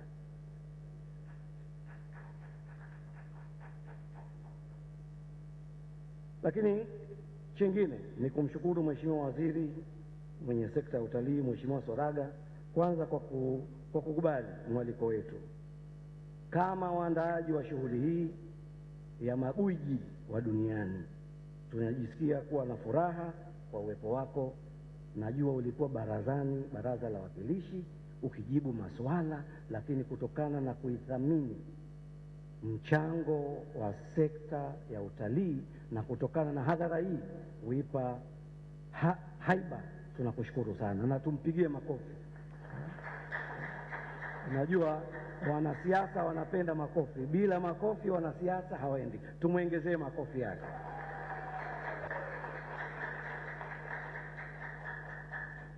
Kadhalika ningependa kutoa shukurani maalum kwa wote ambao mko hapa kwa nafasi zenu mbalimbali, ikiwemo, naomba nisimamishe familia kwangu ambao wote mko hapa, akiongozwa na kakaangu mkubwa ambaye amefika kutoka London. Naomba Mahmudu, huyu ndo kakaangu, pamoja na Musa. Mko wapi ya? Lakini vile vile Luciana na Douglas, where are you? Luciana na Douglas, hawa ndio kiungo chetu. Hawa yule mama Luciana ndiye tunayeshirikiana naye kuhakikisha kwamba wawekezaji wa Brazil wanakuja hapa, lakini sekta ya utalii vile vile inakuwa pamoja na head of military yuko hapa Mr. Douglas, ambaye usalama wetu tuko hapa, usalama wangu na wabalozi na usalama matukio yote ni yeye, pamoja na kina Abdul Latif. Naomba mtoke huko nyuma, hii ndo chance. Mr. Marco, where have you been? You've been sleeping? Yeah, please come so people can see. Yeah, huyu ndo ndugu yetu ambaye amefly all the way from Brazil. Yeah, makofi kwa wingi. Tumesema leo hatumwi mtu, lakini vile vile natambua uwepo wa dada yangu Asma Mwinyi yupo. Yeah, asante sana. Yeah, ndugu yake Mheshimiwa Rais wa Zanzibar, yeye ni mwakilishi wa mheshimiwa. Lakini mheshimiwa, ningependa vile vile kutambua ushiriki wa watu wote na wa umma na wale ambao wanatutizama live kupitia mitandao pamoja na TV zote, na nipende kuwashukuru vile vile wadau wote wa utalii, michezo na wawakilishi wote ambao wako hapa. Excellencies, ladies and gentlemen, the wait is finally over. Leo tuko hapa tukishirikiana na ndugu zetu kutoka Brazil, pamoja na ushirikiano na Wizara ya Utalii na Mambo ya Kale, Wizara ya Habari, Vijana, Utamaduni na Michezo, kwa kulifanya jambo hili mpaka likaweza kufikia hapa tulipo. Sasa najua wengi mnasubiria press conference, lakini naomba nitoe historia kidogo fupi ambayo imetufanya tuwepo hapa sote. Nafikiri wote mtakumbuka kwamba mwaka jana 2024 ilikuwa mwezi wa Novemba, Mheshimiwa Rais wa Jamhuri ya Muungano wa Tanzania Dr. Samia Suluhu alialikwa na serikali ya Brazil kuhudhuria kikao cha G20 cha jumuiya za nchi mbalimbali matajiri duniani. Tanzania tulikuwepo katika hicho kikao. Kufuatia ziara ile, Mheshimiwa Rais wa Jamhuri ya Muungano alipendelea sana aone nchi yetu ya Zanzibar kama Brazil, kwa maana kupromote visibility ya Zanzibar, kwa maana kuwaleta watalii wa Brazil hapa, kufungua soko la Brazil, na jingine ni haya macruise tunasema makubwa duniani, shipping cruise, kuwa yanakuja Zanzibar. Kufuatia ziara ile na kufuatia maelekezo ya rais wetu wa Zanzibar Dr. Hussein Ali Mwinyi, naomba mwapigie makofi wa viongozi wetu. Rais wetu Dr. Hussein Ali Mwinyi alinituma nifanye kazi ya kuhakikisha kwamba tunaleta ile vision ya Brazil iwepo Zanzibar, kwa maana icons wa Brazil ambao hawa wakina Ronaldinho na wengine waweze kuja Zanzibar, ili ile vision anayotaka yeye kuiona kwamba watu, wananchi wake, wadau wanapata fursa nao kuimarika kuwa kama Ronaldinho. Tunasema best practices na vingine. Kufuatia maelekezo ya viongozi wetu hawa, tulifanya immediately baada ya kurudi tu Brazil, mwezi unaofuata ambao ulikuwa ni mwezi wa Novemba, tulipata delegation kubwa ambayo tuliwaleta maraisi wa Brazil soka, walikuja na FIFA, walikuja na delegation ya watu 12, ikiwemo wale ambao wananunua vipaji vya wachezaji na watoto, lakini vile vile kulikuwa na wale talent acquisition na delegation ya watu wengine. Baada ya delegation ile, mwezi uliopita kulifuatiwa, au nasema mwezi wa Disemba, tulipata delegation jingine la utalii ambao walikuja wale wanunuzi wanaotengeneza packages zote nchini Brazil. Tukumbuke Brazil ni nchi ambayo ina watu milioni 300. Sisi tuko milioni 60 na ngapi na ushe. Wale wako milioni 300. Kwa hiyo walikuja watu si chini ya zaidi ya 30 ambao wananunua, wana promote utalii. Walikuja Zanzibar, tukafanya documentary, lakini hatukuishia hapo. Tukawaleta delegation ya wanahabari si chini ya 24. Simultaneous, akitoka huyu anaingia yule, kwa ajili ya kuifungua Zanzibar, kwa ajili ya kuifungua Tanzania yetu na vivutio vyetu. Lakini mwezi wa Januari mwaka huu hatukusita. Watu walisema labda hivi kwa shamra za Christmas, lakini ngoma inaendelea. Mwezi wa Januari walikuja wabobezi, tunasema the icons of Brazil, dancers, musicians, walikuja hapa, tukafanya fusion baina ya utamaduni wa Brazil dancing, tukacreate tarabu, tukaifanya fusion. Hii kitu hii leo nimeambiwa imeenda Brazil, imeenda Japani, imeenda Australia, na wanataka kuja kujifunza kutoka kwetu. Tupigeni makofi. Lakini Mheshimiwa Waziri, utakumbuka kikao chetu tulichokuja ofisini kwako, tulikuja na utafiti ambao unaonyesha kwamba wageni wengi wanapenda kuja Zanzibar, wanavutiwa sana na vivutio kila pahala, lakini kulikuwa na lile tatizo moja ambalo watakuja, lakini after 2-3 days wanakuwa bored, hawana cha kufanya. Kwa hiyo kutokana na ile changamoto ya hizi activities, sasa sisi hapa March of the Legends Committee pamoja na kamati yangu ya watu 25 ambao wamo humo ndani, serikali, Ikulu imo humo ndani, wizara zote, taasisi zote, jeshi la polisi, tumeunda hii kamati tufanye kazi kwa pamoja ili tuweze kushirikiana kwa kutafuta namna ya kuwaleta hawa wachezaji kutoka Brazil, lakini vile vile tunatafuta mbinu kwamba Zanzibar iwe na activities, kwamba akitoka hapa mtu tourist anaona jambo hili, anaona hichi, anaona hichi. Kwa hiyo kutokana na hizo changamoto ndio tumesema Mheshimiwa, tunazifanyia kazi, na hii uzinduzi huu wa leo tutakaozindua mtaelewa nini tunamaanisha. Lakini kingine Mheshimiwa Waziri, Match of the Legends inakuja kuibua economic impact ya Zanzibar. Kama kuna soka kama kuna game au tamasha ambalo linakuja kuifungua Zanzibar, basi ni hili Match of the Legends. Kwa hiyo impact yake ni kubwa, tumeshiona duniani sasa hivi tunazungumzwa Zanzibar, lakini vile vile tunazungumzwa kwa mengi.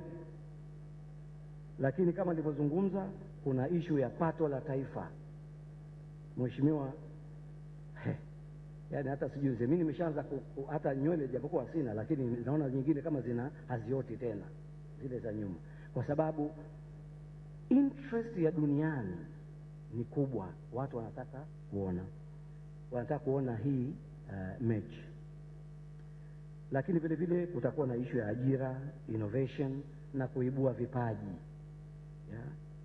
Lakini kingine kutakuwa na kutangaza utalii wetu, kutakuwa na activations na vitu kama hivyo ambavyo tutakuja kuvielezea very shortly katika nani. Lakini napenda niseme leo tuko live hapa, azma yetu au tutakuja kitu kukionyesha, tunataka hii Match of the Legends, yani mechi ya magwiji ambao watakuja kutoka Brazil, wakina Ronaldinho na wenzake, itachezwa uwanja wa Amani siku ya tarehe 27 Julai, na kutakuwa na watu si chini ya 18,000.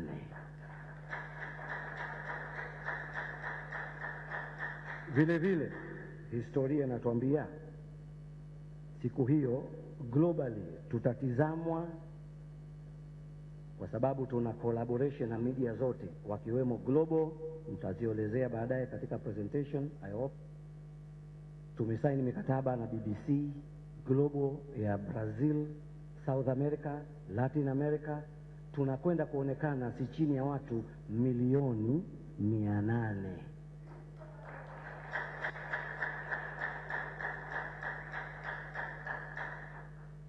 Kwa kumalizia, Mheshimiwa Waziri, nafikiri utaniunga mkono kwamba katika historia yetu ya Zanzibar, hafla hii tunayofungua leo, na mtaona mambo mazuri, sio tu mchezo, ni fursa kipekee ya kukuza Zanzibar, kuonesha mazingira yake ambayo yako mazuri, ikiwemo biashara, kuvutia wawekezaji na watalii. Lakini vile vile itakuwa ni sherehe kubwa ambayo ya aina yake, na itaonesha wachezaji wetu wakongwe na wale wanaotoka nje, na kukutanisha mataifa mbalimbali. Nilikuwa nazungumza na kakaangu Engineer Hersi, president wa Yanga, tumekubaliana, naomba niseme ili Engineer Hersi maana hakuna, ili wananchi waelewe. Sasa tumekubaliana kwamba tutaunganisha nchi zote za Jumuiya ya Afrika kupitia game hii. Kwa hiyo itakuwa ni sherehe kubwa ambayo vile vile tutatumisha uhusiano wa kidiplomasia na kukuza utamaduni wetu pamoja na kipaji chetu cha mpira. Nafikiri baada ya kusema hayo, hiyo ndio historia, lakini tutakuja kuelezea mengine mengi mazuri hapo mbele. Asanteni sana. Makofi kwa wengi. Asante. Makofi ya toshi jamani, tuongeze makofi mengi mengi mengi mengi. Brazil na Zanzibar, sio Brazil dhidi ya Zanzibar, ni Brazil na Zanzibar, magwiji wa Brazil na magwiji wa Zanzibar. Ukisema dhidi, maana yake ni kama wanashindana hivi, lakini hawa washindani, hawa wameamua kukutana kwa pamoja, wameamua kuunganisha udugu huu. Lengo ni kushare tunasema utamaduni wa Brazil, samba live in Zanzibar, lakini pia kidumbaki kikachezwe huko Brazil, ni miongoni mwa mambo mazuri. Kama wamsikiliza balozi, amekuwa akigusia kuhusiana na watu wa Brazil kuja Zanzibar, Brazil Zanzibar, Brazil Zanzibar. Unajiuliza hawa Wazanzibari wanaenda lini, au kutoka huku Zanzibar wanaenda lini? Countdown imeanza. Zaidi ya watu 100, balozi utanisamehe natoa siri, zaidi ya watu 100 wataondoka hapa na kuelekea Brazil. Kuna msemo unasema, kati ya watakaofutwa machozi nami nimefanya nini? Nimebarikiwa. Kwa huwezi jua Yawezekana waliopo humu miongoni mwetu kama sio wote wakaelekea Brazil. Jamani, hii ni zaidi ya press conference, hii ni zaidi ya tukio. Yanga mmepoa.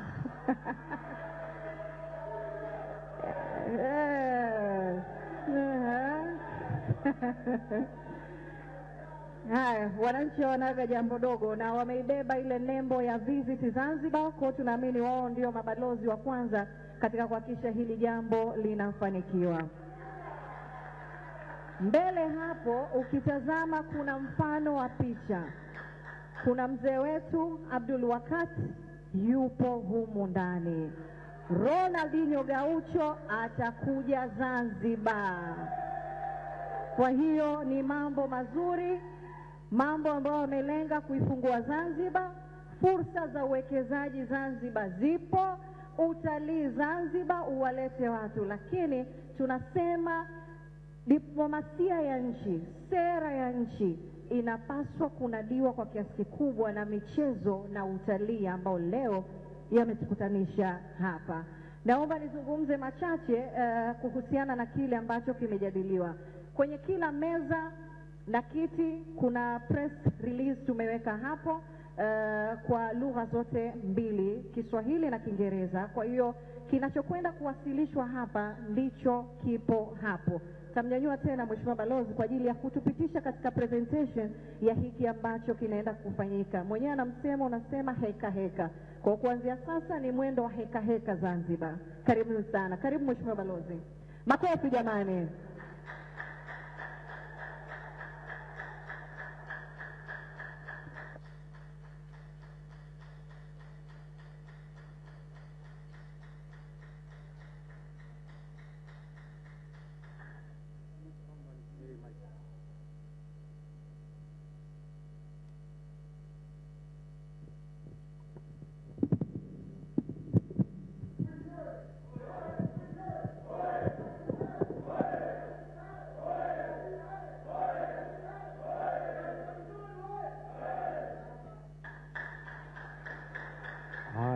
Asante sana, asante sana.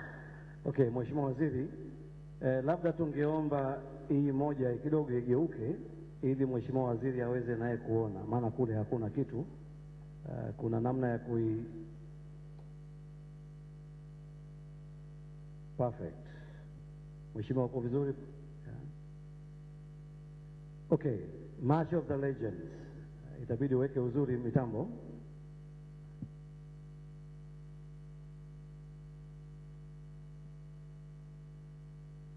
Wakati tunasubiria mitambo, huyu bwana mnamjua? Anaitwa nani? Nyie mnamjua Ronaldinho tu. Hebu simama Abdul Wakati, wakuone kabisa. Hebu njoo hapa ukae. Njoo asimame. Hawa ndio wakongwe wetu bwana. Ndiye, lakini huyu ndiye. Isiwe pengine copyright. Ndiye. Haya, huyu ndio Abdul Wakati. Sasa na huku tumlete sasa hivi atokezee mlangoni. Marco, where are you Marco? Marco iko wapi? Where you? Should we bring Ronaldinho here? We should. Please come, please come. Huyu ndo ndugu yetu aliotoka Brazil all the way. Yeye ndiye partner wangu na yeye ndio tunaosaini mkataba na Ronaldinho ili kwa ajili ya Gaucho kuja hapa.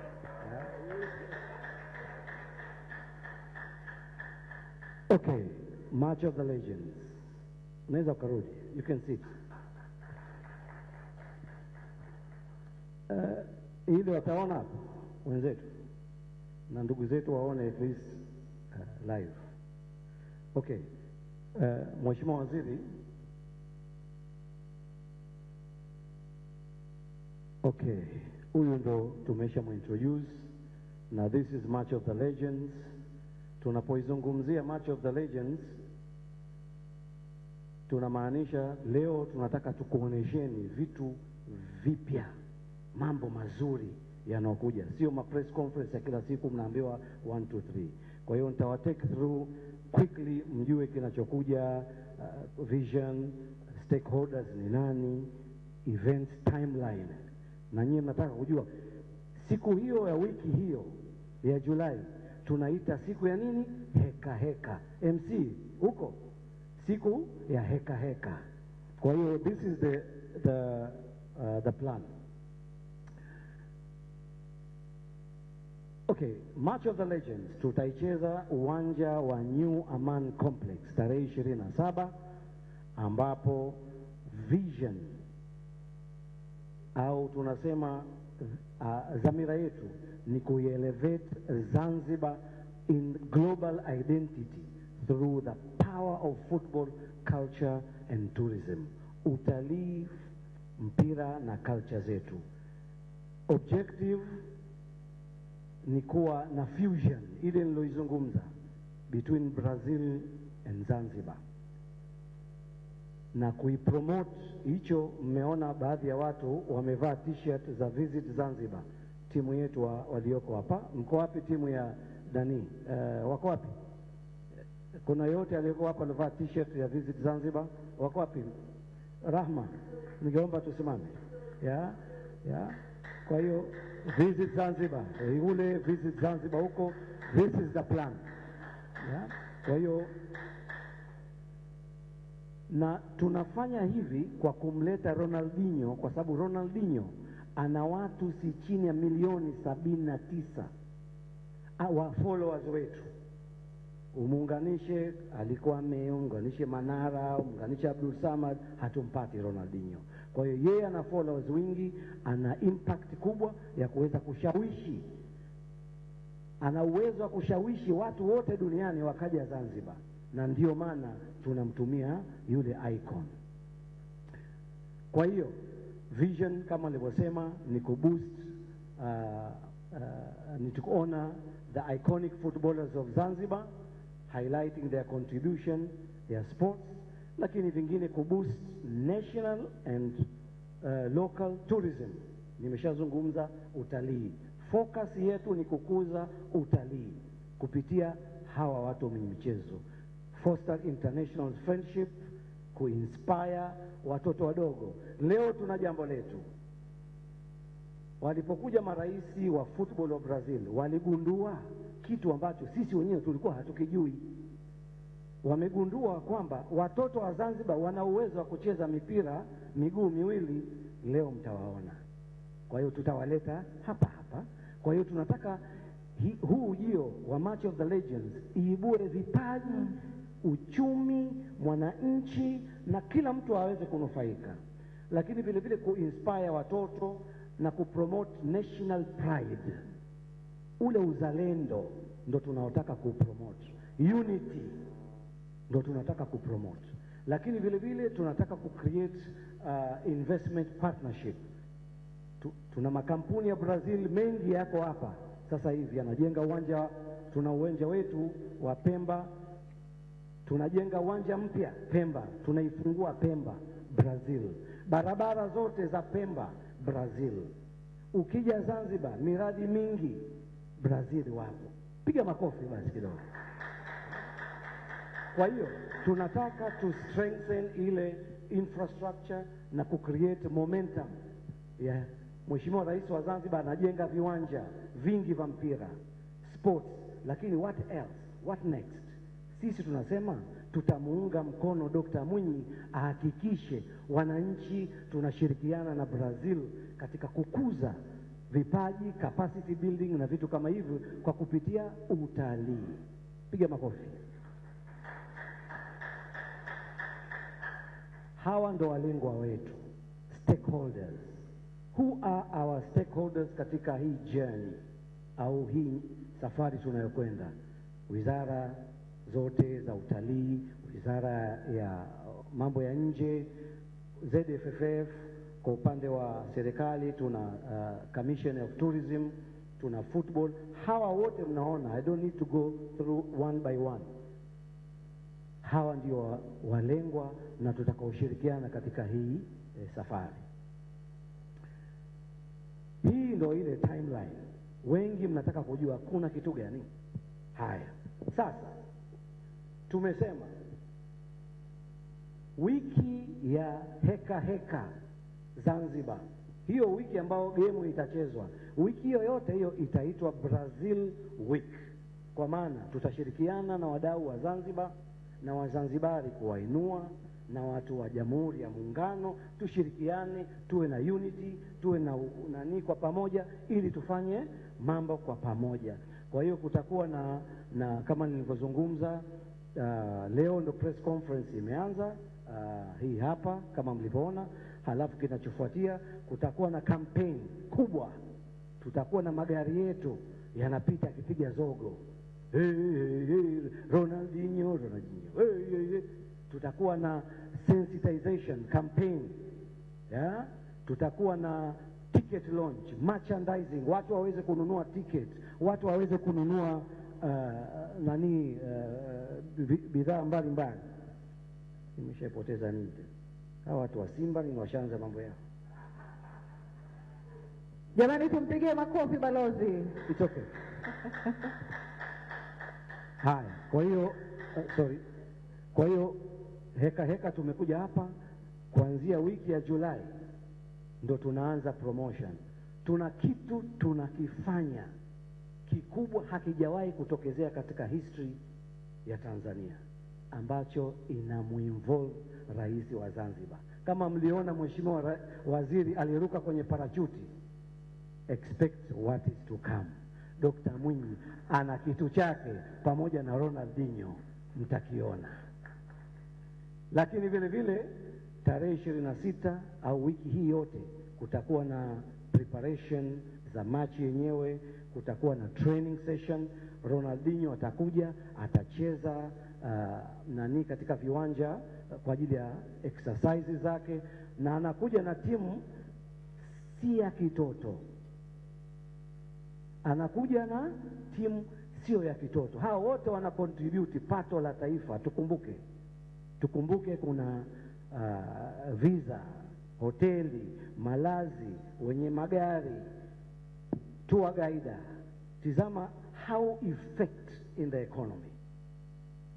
Tukitoka hapo tunakuja katika ile match yenyewe ambayo itachezwa saa 2 usiku siku ya Ijumaa pili tarehe 27, ambayo Mheshimiwa Rais wa Zanzibar, na tungeomba na tunapendekeza Dr. Samia Suluhu na yeye aweze kuwepo. Piga makofi. Katika historia kama hii, nani anataka kukaa behind? Nobody. Ronaldinho yuko hapa na tutasherehekea naye.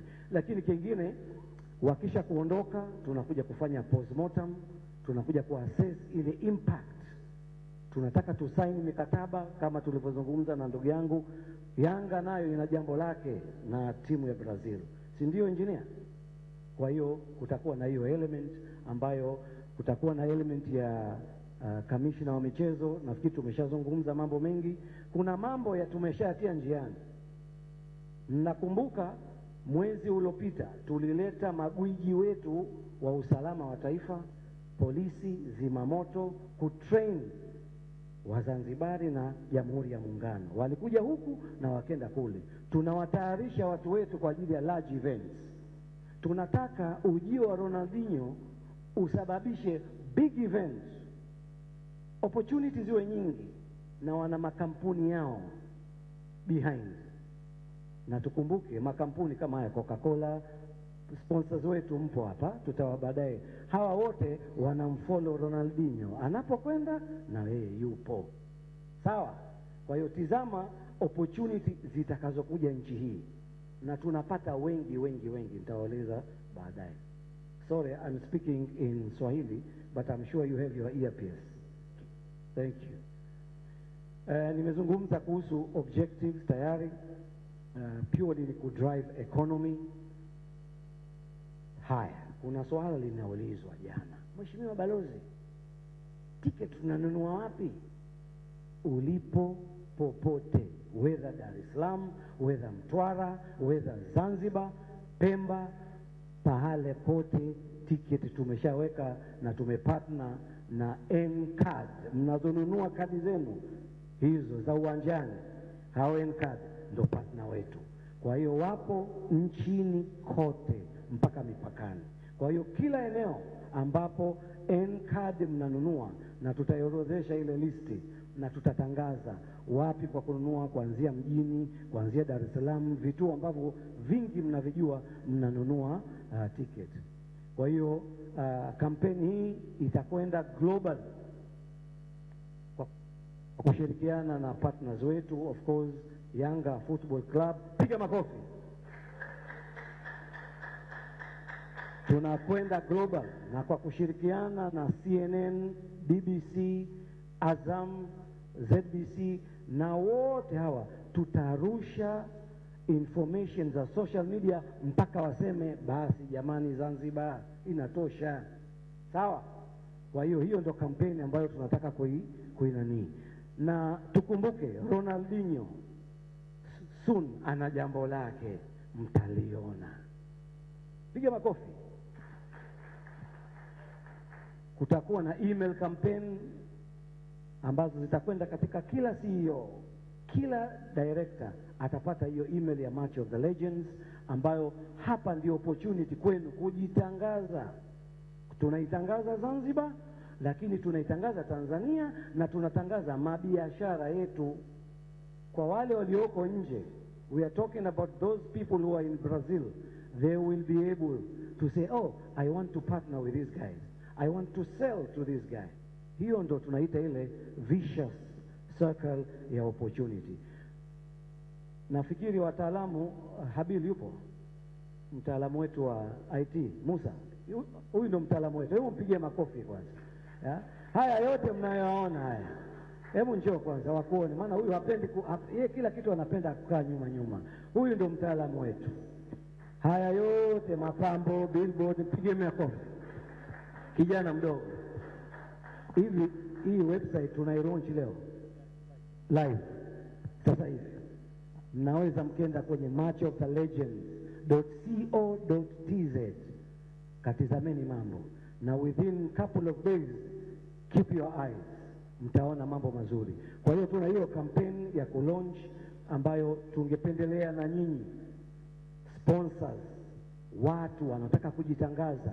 Tukumbuke Mheshimiwa Waziri, tunataka kwenda duniani 2 billion viewers target. Sisi awali tuko 800 million, lakini tuna uhakika tutatoboa up to 2 billion viewers watatutizama Tanzania. Piga makofi. Lakini vile vile tuna influencers wetu. Nafikiri tuna mko wapi wale influencers wote? Hemu wasimame. Piga makofi, piga makofi. Hawa ndio influencers wetu wa nchi nzima. Asanteni sana. Hawa ndio ma-influencers wetu, kila mkoa, kila kata, kila kitongoji, everywhere. Katizame kwenye social media utawaona. Wao ndio wanaopiga kelele. Kwa hiyo tunaenda vizuri. Vile vile kwa kuwatumia vijana wetu wa did I miss something? Sorry. Vile vile nilisema kuna mabalozi, tuna mabalozi wa China. Mr. Ambassador, thank you very much. Na yeye tayari tumeshakubaliana na wao wanazituma China, wa China waweze kuja. Na tuna balozi Bentes wa Denmark vile vile watarusha kwao ili kuencourage. Piga makofi kwa Madam Bentes, balozi Bentes. Yeah? Lakini vile vile tulisema tunataka na hawa influencers wetu wa Zanzibar ambao tunawajua, wakina Ali Jape, kuna yule Mpemba anafanya vituko, hawa nao tunataka tuwainue na wao waende Brazil, na watu wa hapa waende Brazil. Community outreach, tulisema tunamgusa mpaka yule mtu ambaye wa chini, mtu wa grassroots yule, tunataka kwenda ili na wao wajisikie part ya sehemu ya hii Match of the Legends. Kwa hiyo walemavu, wasiosikia, nafikiri mmeanza kuona kampeni zetu tangu mwezi uliopita tunawafikia, na tukishirikiana na Mama Asma Mwinyi, naomba asimame. Nafikiri mnamfahamu Mama Asma Mwinyi, initiative zake za kureach wale watu wenye mahitaji. kupitia Match of the Legend, na wao wajisikie kwamba yes, Ronaldinho is here. Sasa tizama jinsi unavyomuibua hisia mpaka za yule mtu wa chini. Haya, tukienda mbele, tunasema tunataka hii kitu iwe kitu ambacho inaacha legacy hapa. Hatujui Ronaldinho anaweza kaja mwaka huu asije tena, lakini midamu anakuja, basi tuweze kuwa na impact. Kwa hiyo kutakuwa na issues za ku-strengthen collaboration na corporate, government, community, vile vile ku-drive promotion opportunities,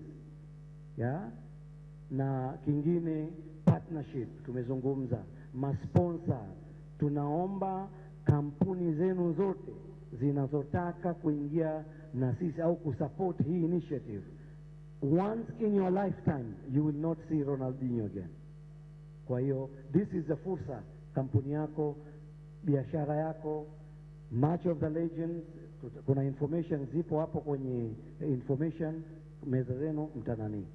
Sponsorship benefits, mtu unakwenda kuonekana duniani 2 billion. Yanga inakwenda kuonekana na Zanzibar hand in hand, 2 billion viewers around the world. Hata tukae miaka 20 kampeni yetu hatuwezi kuifanya. This is the fursa. Piga makofi. Lakini tumesema exclusive networking, kuna corporate social responsibility kama nilivyozungumza, watu wenye mahitaji tutawatacha wa watu, product integration, kuna high media exposure. Tumesaini mkataba na media zote, akiwemo our main sponsor, mpigeni makofi, Mr. Bakhresa. Anaturusha na kutupepea live kila pahali.